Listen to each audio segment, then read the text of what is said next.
Jornal da Gazeta, edição das 10. Oferecimento Bradesco. Neste carnaval, precisou, o Bradesco resolve. Olá, boa noite. Boa noite. Procurador-Geral da República, Rodrigo Janot, pede ao Supremo abertura de inquérito contra José Sarney, Renan Calheiros e Romero Jucá por obstrução à Lava Jato. Temer indica o ministro da Justiça, Alexandre de Moraes, para o STF. Se aprovado pelo Senado, ele entra na vaga de Teori Zavascki. Violência assusta a população do Espírito Santo. As Forças Armadas vão atuar na segurança. A polícia está em greve. 62 pessoas foram assassinadas em 3 dias. Roubos e saques são registrados a todo momento. O governo anuncia mudanças no programa Minha Casa Minha Vida. Agora, famílias com renda mensal de até R$ 9.000 também poderão aderir ao programa. Você acompanha essas e outras notícias após o intervalo. Até já. Quanto riso, quanta alegria. E o Zeca tem umas contas pra pagar. Não estressa. Começo de ano é a mesma historinha, mas o Bradesco vai te ajudar. É só falar com a gente que temos o crédito pra toda situação. IPTU, IPVA ou mais um gasto escolar, o Bradesco resolve, irmão.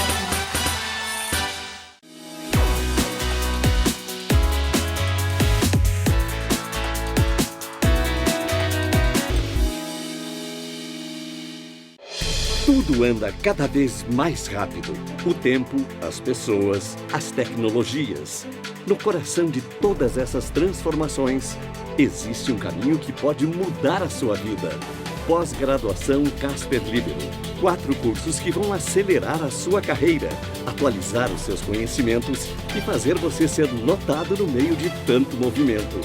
Pós-graduação Casper Libero. Paixão por comunicação. Muitas mulheres têm dificuldade para engravidar de forma natural e optam pela fertilização in vitro. No Todo Seu dessa segunda, nós vamos entender melhor como funciona esse procedimento. Na estreia da série Artistas de Rua, conheça uma cantora que é sucesso na capital paulista. Cara, às vezes eu curto muito mais tocar na rua do que em um bar, sabe? E ainda, Dani Black solta a voz no musical. Eu sou maior do que era antes. Todo Seu, nessa segunda, 10h30 da noite. Você não vai perder, né? Tô aqui te esperando. Somente o tempo vai me revelar quem sou.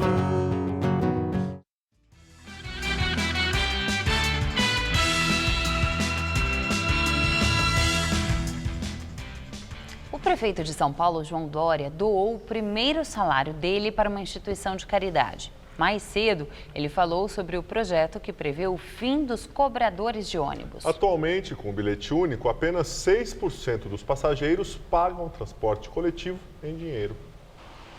Os primeiros ônibus sem cobrador serão os biarticulados que circulam nos corredores exclusivos. No programa, que será implantado até junho, o usuário vai pagar a passagem nos terminais antes de embarcar. Uma das linhas será a que o prefeito circulou hoje cedo. Do terminal Capelinha, na Zona Sul, João Dória seguiu até o centro. Atualmente, apenas 6% dos passageiros pagam em dinheiro. Então, os 20 mil cobradores arrecadam por ano 300 milhões de reais em espécie, mas custam ao sistema o triplo disso. Eu mesmo não preciso de cobrador. Pago no bilhete, eu passo, nem falo com o cobrador. Porque a ver que para carregar os bilhetes tá sem sistema, você tem que trabalhar em dinheiro. Aí se não tiver cobrador, como é que nós vamos fazer? Ele precisa do emprego dele, né? Tadinho. Tem algumas pessoas que ainda pagam em dinheiro, mas são bem poucas. Essas pessoas podem comprar no cachê, né, em outros lugares. Mas tem que se antecipar. Às vezes alguém que vai com pressa não vai conseguir, algum turista também que não conhece. A Secretaria de Transportes chegou a cogitar a adoção de uma tarifa mais cara para quem não usa o bilhete único. Possibilidade não confirmada pelo prefeito. Segundo Dória, o processo para eliminar a função de cobrador de ônibus será implantado ao longo de 2 ou 3 anos. O prefeito garante que não haverá demissão em massa. São muitas empresas, muitos ônibus e muita reposição. Há muitos motoristas que estão se aposentando, motoristas que, por circunstâncias, encerram um pouco mais cedo o seu período, por acidentes, e que esta reposição ajustada pela Prefeitura com as empresas, deverá priorizar aqueles que já trabalham nas empresas como cobradores, que estão sendo treinados e habilitados para dirigirem ônibus. À tarde, numa cerimônia, Dória doou o salário dele de janeiro, uma promessa de campanha. A ACD recebeu um cheque no valor de R$ 17.948, que é quanto ganha o prefeito. No mês que vem, a instituição beneficiada será o GRAAC, que ampara crianças com câncer. Apesar do prefeito João Dória continuar em guerra declarada aos pichadores, quem costuma utilizar o spray na calada da noite parece não se intimidar. Alguns assumem que vivem em um submundo, onde as regras não são as mesmas impostas à sociedade. A pouca claridade da noite é a companhia ideal para a maioria dos pichadores. Rodrigo tem 28 anos e escolheu os muros quando ainda tinha 13. A pichação ela é um submundo, ela é uma contracultura, assim como já existiram várias outras contraculturas na nossa sociedade. O punk, o anarquismo, então... Eu costumo dizer que arte é tudo aquilo que causa algum sentimento. Foi também pelos muros o recado ao prefeito João Dória sobre a pichação ser arte. A grafia chama a atenção pelo tamanho e altura. Aqui em São Paulo a gente criou realmente um submundo, que existe regras, leis e elas não estão ligadas às regras e às leis comuns da sociedade. É um mundo que tem as suas próprias regras, as suas próprias leis e o seu próprio respeito. Pedido de transporte público gratuito, feminismo, luta, respeito. Foi com spray que muitas gerações em todo o mundo expressaram principalmente as críticas políticas. Nas ruas de São Paulo, não é raro encontrar muros como este, com pichação e grafite, tudo misturado. Para muita gente, tudo isso parece a mesma coisa. Mas para quem está acostumado a conviver com este cenário, principalmente no centro da capital, tudo isso tem muita diferença. A começar sobre o que é pichação. Não é coisa boa. Porque uma pichação seria o correto um desenho, falando coisas boas, que é o contrário, né? Só é rabisco, rabisco, rabisco. O grafite, se ele é bem desenhado, ele é muito bonito. Agora a pichação, pelo amor de Deus, né? No muro bege, as cores do grafiteiro Gabriel Rau foram as únicas que restaram. O colorido também está em colunas embaixo do Minhocão, nas paredes da Bela Vista. Se você for bem pelas raízes da cultura, o grafite é só o ilegal. Quando é legal, passa a ser até muralismo, outra denominação. Porque o grafite também tem essa ideia de rebeldia, de contra o sistema, de protestar. Então, se você faz com a autorização do dono do muro ou da prefeitura, já perde um pouco essa essência. De acordo com a assessoria de imprensa da Prefeitura, em breve será anunciada a criação de uma comissão de curadoria que deverá relacionar 200 artistas de São Paulo. Sobre os critérios do que é arte para o governo municipal, a assessoria informou que qualquer intervenção urbana sem autorização é considerada irregular. No ano passado, policiais fora de serviço mataram o maior número de pessoas no estado de São Paulo desde o início da série histórica em 2001. Segundo o site de notícias G1, dados da Secretaria da Segurança Pública revelam que policiais militares e civis mataram 266 pessoas quando estavam de folga, fazendo o chamado bico. Quase 2 vezes o número de 2001, quando 146 pessoas foram mortas. Já o número de mortos por policiais em serviço caiu para 590 no estado em 2016, contra 607 em 2015. 3 jovens que estavam em um carro roubado e teriam trocado tiros com a rota, segundo a versão da polícia, foram mortos ontem à noite na zona sul de São Paulo. De acordo com o boletim de ocorrência feito no 43DP de Cidade Ademar, os 3 suspeitos estavam em um carro roubado quando passaram por uma viatura da rota na Avenida Cupecê, zona sul de São Paulo. Começou uma perseguição e o motorista perdeu o controle e bateu em um poste. Os policiais disseram que os suspeitos já desceram do carro atirando e que por isso houve a reação. Natan Costa Vieira Melo, Reinaldo de Souza Barbosa, ambos com 18 anos, e Walker Almeida Borges, de 17 anos, morreram no local. Um revólver 38 e uma pistola 380 foram apreendidos, assim como as armas dos policiais. O material vai passar por perícia. O caso foi registrado como um homicídio em decorrência de oposição à intervenção policial. Mas a ouvidoria das polícias do estado de São Paulo quer mais investigações. Familiares das vítimas contestam a versão dos policiais e dizem que os 3 já tinham se rendido quando foram mortos. O ouvidor Júlio César Neves pediu que um promotor do Ministério Público acompanhe as investigações. Ele disse que, além das denúncias das famílias, a posição dos tiros nos corpos dos suspeitos é um indício de que pode ter havido uma execução. No boletim de ocorrência consta tiro nas costas de um deles, outro deles levou tiro na mão, no tórax, no ombro esquerdo e na axila esquerda. Pode até ser uma posição de defesa. Em nota, a Secretaria de Segurança Pública diz que o Departamento Estadual de Proteção à Pessoa instaurou um inquérito para apurar as mortes e que a Corregedoria da Polícia Militar vai acompanhar as investigações como praxe em ocorrências desta natureza. Policiais também são vítimas da violência. No ano passado, 19 policiais morreram e 186 ficaram feridos durante confrontos no estado de São Paulo, segundo a Secretaria da Segurança Pública. São estatísticas que fazem muitas mães preferirem que os filhos escolham outra profissão. Eles viram a viatura e já começaram a atirar. Vivemos uma guerra e está cada vez pior. Wesley, o sargento Turíbio, queria ser militar como o pai, mas há 2 anos a viatura foi alvejada por bandidos que assaltavam um banco. O parceiro dele morreu. Wesley levou 2 tiros, sobreviveu, mas está em estado quase vegetativo em casa. À noite nós oramos, eu falo amém, filho. O amém dele, ele fecha os olhos.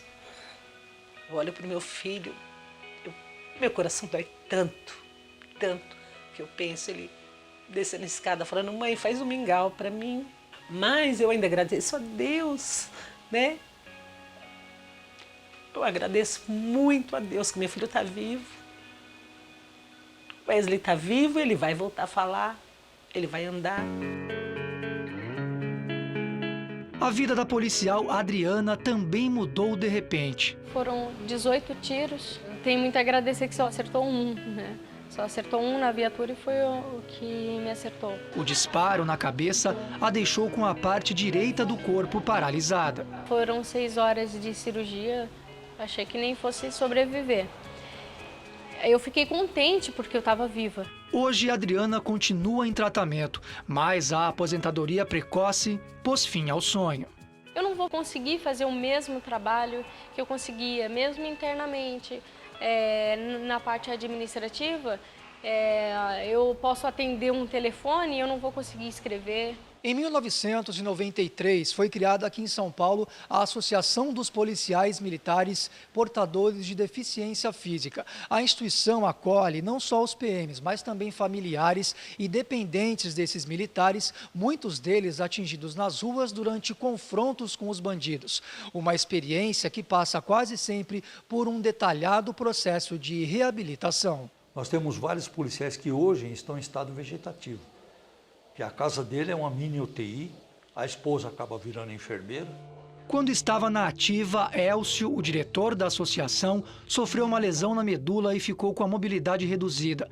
Ele trocou tiros com um bandido para proteger uma refém.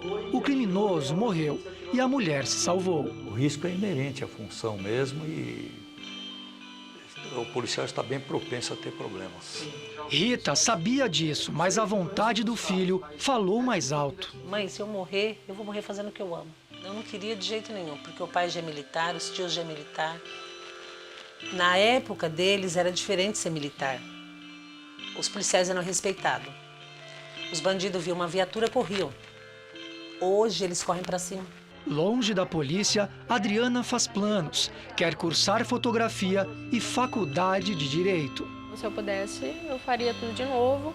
Eu não me arrependo de nada, não. Mas talvez eu consiga ser bem mais útil em outra posição do que eu estava sendo.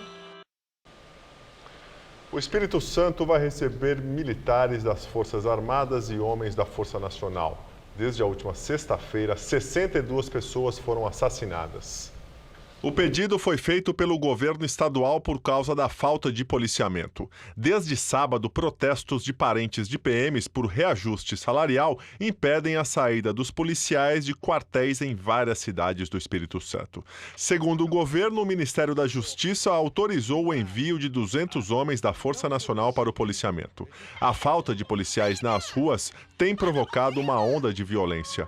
Há relatos de arrastões e assaltos a lojas. O número de ocorrências aumentou bastante, inclusive de homicídios e tentativas de homicídios, casos que não vinham acontecendo com regularidade, como nós tivemos coletivo incendiado, porque, de fato, muitos bandidos aproveitam a ausência da polícia para fazer esse tipo de ação. A Prefeitura de Vitória suspendeu o início do ano letivo e muitas unidades de saúde ficaram fechadas. O Exército já começou a atuar nas ruas da Grande Vitória. Os militares são do 38º Batalhão de Infantaria de Vila Velha. Também vão reforçar a segurança agentes da Força Nacional do Rio de Janeiro e Brasília. Os homens vão trabalhar em conjunto com policiais civis, guardas municipais e os policiais militares que estiverem nas ruas. Sobre os protestos dos familiares dos PMs, o governador em exercício, César Colnago, disse que o governo está disposto a conversar, mas explicou que o reajuste salarial está fora de cogitação no momento. Presidente Michel Temer indica o ministro da Justiça, Alexandre de Moraes, para a vaga de ministro do Supremo Tribunal Federal. Ele é filiado ao PSDB e deverá sair do partido para assumir a cadeira que era de Teori Zavascki. Alexandre de Moraes é formado em Direito pela USP e foi promotor de Justiça em São Paulo de 1991 a 2002. Ele deixou a instituição quando foi nomeado secretário da Justiça e da Defesa da Cidadania pelo governador Geraldo Alckmin do PSDB e chegou a acumular o cargo de presidente da antiga FEBEM, hoje Fundação Casa, por cerca de um ano. Em 2005, foi indicado pela Câmara dos Deputados para integrar a primeira composição do Conselho Nacional de Justiça.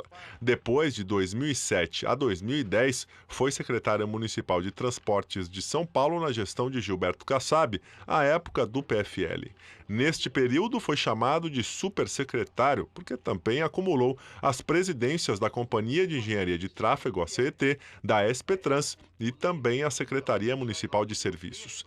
Em seguida, abriu um escritório de advocacia e atuou em casos envolvendo políticos, como na ação em que defendeu o deputado cassado Eduardo Cunha, do PMDB, acusado de usar documento falso.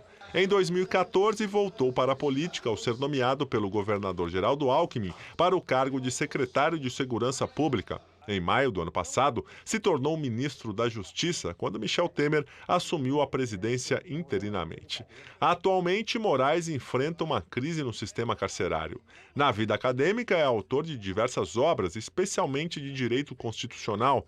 É livre docente da USP e professor de outras universidades e cursos preparatórios para concursos públicos. Moraes tem 49 anos e, de acordo com as regras atuais de aposentadoria do Supremo, se for aprovado em sabatina no Senado, pode ficar no cargo até 2043.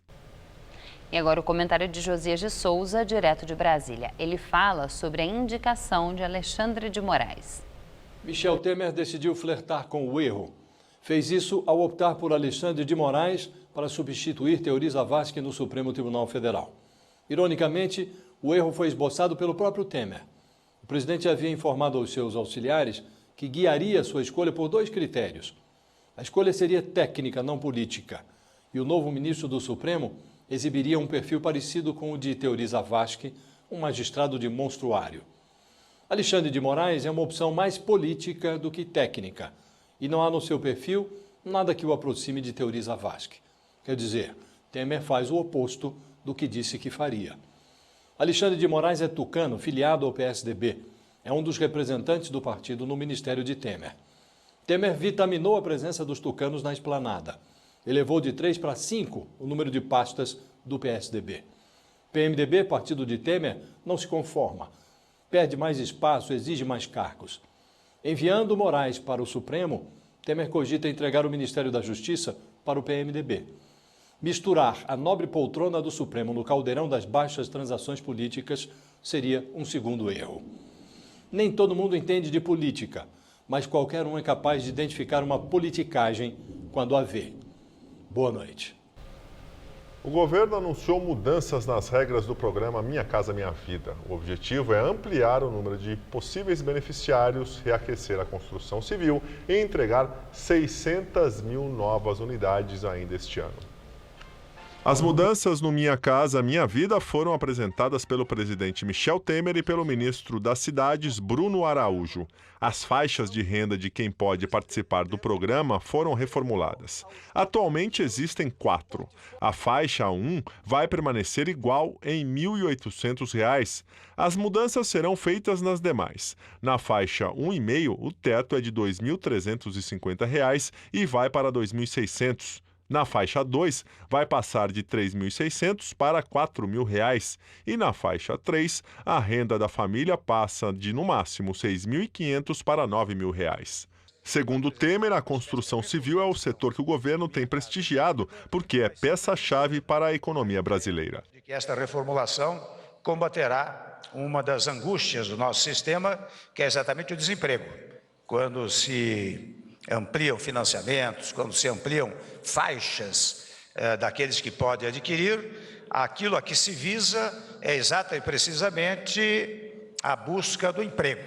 Mas uma auditoria realizada pelo Ministério da Transparência encontrou falhas de execução em quase metade dos empreendimentos construídos entre 2011 e 2014.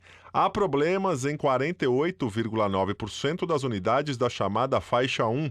Segundo a pasta, isso significa que em pelo menos 336 do total de 688 condomínios há comprometimento das obras. Em 30% deles há trincas e fissuras, em 29% infiltração e 17,6% apresentam vazamentos. Nos Estados Unidos, o governo de Donald Trump apresenta o terceiro recurso na justiça para fazer valer o bloqueio a imigrantes de 7 países muçulmanos. Na ação atual, o Departamento de Justiça não analisa se o bloqueio a imigrantes é constitucional, mas se ele deve ou não voltar a funcionar. O governo Trump defende os vetos como medida de segurança nacional e de combate a ações terroristas. Depois da suspensão do veto aos imigrantes na sexta-feira passada, Trump atacou nas redes sociais o juiz responsável pela decisão. Segundo o presidente, os americanos devem culpar o juiz caso algo aconteça no país com a entrada dos imigrantes e refugiados vetados. Trump deverá recorrer à Suprema Corte. Até agora, o presidente dos Estados Unidos já teve 2 derrotas em instâncias inferiores. Por aqui, choveu muito forte na Grande São Paulo agora, no início da noite. Alguns córregos transbordaram. A Zona Leste entrou em estado de alerta. Penha e Itaquera foram os bairros mais atingidos, mas os transtornos não foram só aqui na capital. Em Guarulhos, por exemplo, choveu granizo. Vamos saber como fica o tempo amanhã.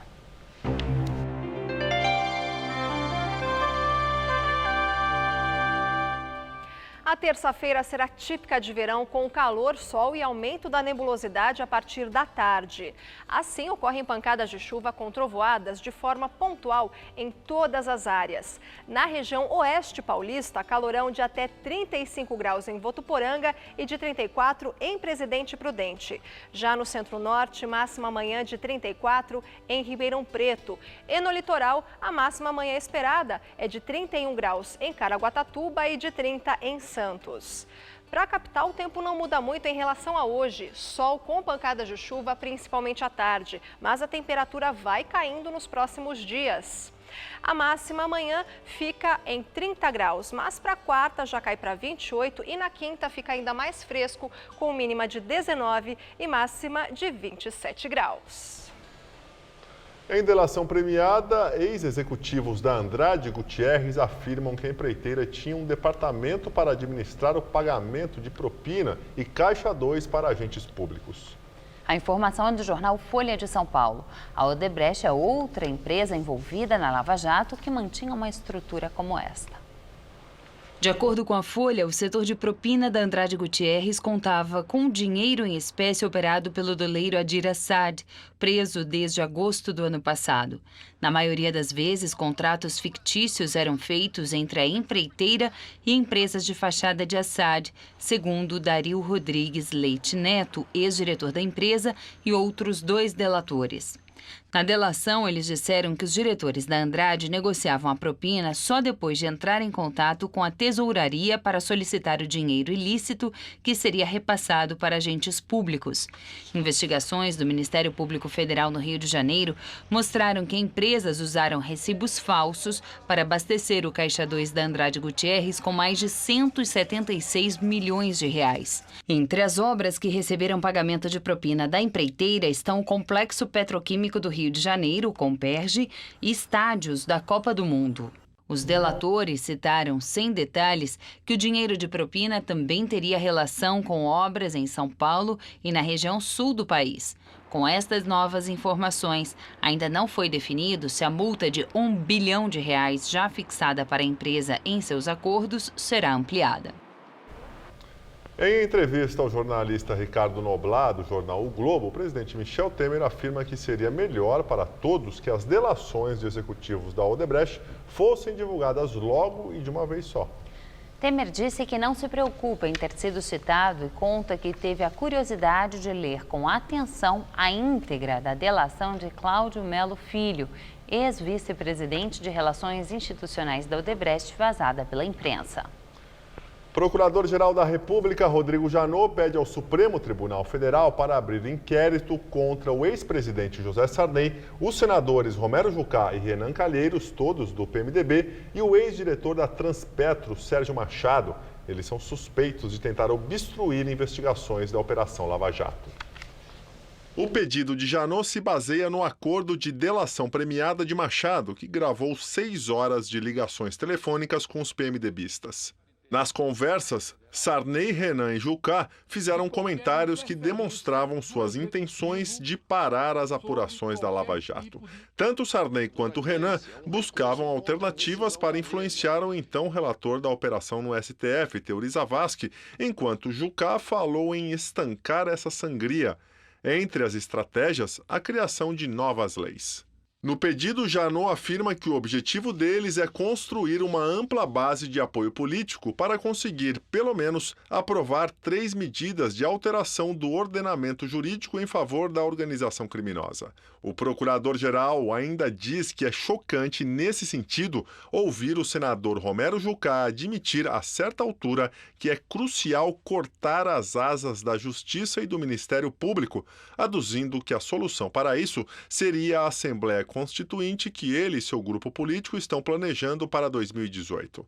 A abertura do inquérito será analisada pelo relator da Lava Jato no Supremo, o ministro Edson Fachin. Nós ficamos por aqui. A edição de hoje pode ser vista no site do Jornal da Gazeta. Muito obrigado pela sua companhia. Tenha uma excelente noite, uma ótima semana. Até amanhã, Ju. Até amanhã, Gabriel. Uma boa noite para você que nos assiste. Fica agora com Rony Von no Todo Seu.